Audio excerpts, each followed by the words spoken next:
Started a new story, but found yourself positively stuck somewhere around the halfway point?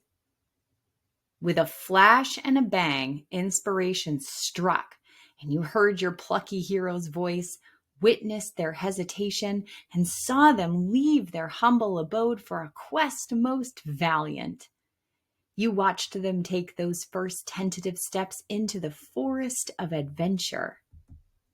Soon after, though, clouds rolled in and dimmed the sunlight, and the dense canopy became a shroud, cloaking your hero in darkness until you, the author, lost visual contact. Worse, your hero kept wandering. Deeper and deeper into the forest they went, stumbling over exposed roots, walking in ever unfamiliar circles, and finally falling into a hole. Now your plucky hero is entangled, trapped in the middle of the forest. Your task is not only to locate them, but also get them out of the hole, help them find the path again, and make their way home. The messy middle of the storytelling adventure lives somewhere between the blast of excitement at the starting line and the firm but friendly shoulder punch at the finish. It is also the most difficult part of storytelling. At the beginning of a new story, you're full of ideas powered by grit and ambition and sustained by momentum. And at the end of the story, you're taking care to wrap up your hero's quest when the hardest part is already behind you. The start is too far back to spark momentum. The end is too far ahead to offer inspiration.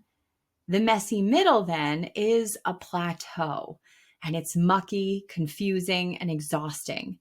The messy middle is the point at which many authors throw in the proverbial towel. I'll just put it away for a little while, they think, until inspiration strikes again. But here's the thing. The only way to finish writing your story is to wade through the quicksand in the messy middle. The good news? There are lots of tips and techniques for wading through the middle. So let's unpack, lift our plucky hero out of the muck, and get them on their way. For whatever reason, lots of authors seem to believe that telling a linear story means writing linearly. But this is functionally untrue and limits creativity. In fact, my favorite and most shared technique for wading through the messy middle is to write non-linearly. Writing non-linearly means writing your story scenes out of order, based on whatever scene is coming to you at any given moment. Yes, you can skip that scene in the supply closet for now, and instead move on to when your hero later finds himself in the warehouse just before the alarm blares. When your character is in a place you don't like, pluck them up and put them somewhere else for a while. When you develop your story later, you'll put the scenes and moments in the right order, and you'll fill in the gaps so readers understand how, when, and why your hero moved. But for now, getting those scenes and moments out of your head is the goal, no matter in what order they emerge. When I sit down to write a new story, I almost always think I know how the story will end. Sometimes, though, the character takes a wild detour and ends up so far away from the original destination that I'd need to recalibrate the whole story to write the ending I had originally planned or had already written after attempting nonlinear writing. If my hero is in London, but I need him in New York for the original ending, it's time to step back and remind myself that the ending I thought would happen isn't sacred. My hero isn't perfect, and humans can function in chaos. So, my hero's in London. Cool. Maybe he'll visit 2324 Leinster Gardens, if my hero is really into Sherlock, or pretend to be Don Quixote at the Brixton Windmill, if he's romantic. And after he solves the mystery or cuts down the bad guys, he'll probably be hungry. So he'll wander the city looking for the perfect spot to refuel. Once he finds the perfect spot and settles in for a sandwich, he overhears a conversation which leads him to an important clue. Before I know it, my desperate sandwich-eating hero is not only back on the adventure path, but has discovered the goings-on in New York were just a ruse. The villain is hiding out in the Bascule chambers, where the hero must apprehend him before he escapes. How many, if X, then Y, scenarios you'll need to map out before the right path appears varies. But if you work through the possibilities, you won't help but find the solution.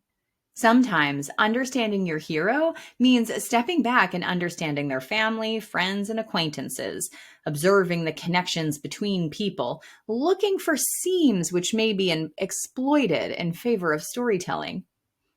My hero's goal in this hypothetical example is to get to the Bascule chambers before the getaway car arrives and disappears the villain once more. But the hero's sidekick can be a serious wrench in the maneuvers. The sidekick is supposed to be scouting for the villain, but he gets bored and uncomfortably hot and decides a cold bottle of water takes precedence over his task. When he steps away, the car arrives, the villain leaves, and the hero processes emotions ranging from frustration to betrayal. Now the hero and his sidekick are at odds. The hero chooses to go it alone. The conflict has been effectively heightened, and the hero has a new problem to deal with, all because of his sidekick's impulsive choice. When your hero gets stuck in the messy middle, look around at the other faces in the room. Who can help? Who can hurt? And who can most effectively hurt while trying to help, or minimally trying not to mess up? Since you're writing fiction, you're probably already reading a lot. But sometimes the best way to get through the messy middle is stopping to consider how other authors got through their middles, borrowing their patterns to create a bespoke path for your hero. If my hero is accused of a crime and will ultimately be acquitted of that crime, the middle of the story must connect the accusation with the acquittal while humanizing the hero so readers want the hero to walk free. However, writing that humanizing middle takes on a variety of forms. As research, I may pick up some courtroom dramas, some murder mysteries, some crime thrillers. Titles like Where the Crawdads Sing by Delia Owens and Sadie by Courtney Summers come to mind as examples. Don't be afraid to scope your library shelves for some inspiration. Remember, reading without clear objectives and intent can become a form of procrastination and cause you to lose more progress if you're not careful. So read for inspiration, but limit the number of titles you choose, no more than 3, and choose those titles well to make sure you get what you need. Getting your hero out of the quicksand in which they're caught isn't easy, and you may lose a few assumptions or planned scenes along the way.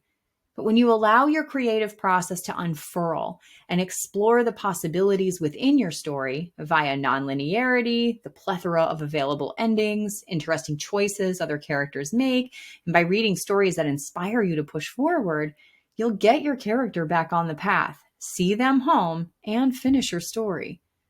Sure, the story may not be exactly the same as the one you imagined, but giving yourself creative space often means you end up with a better story than you could have predicted. So, how do you get your hero out of the messy middle? Happy writing.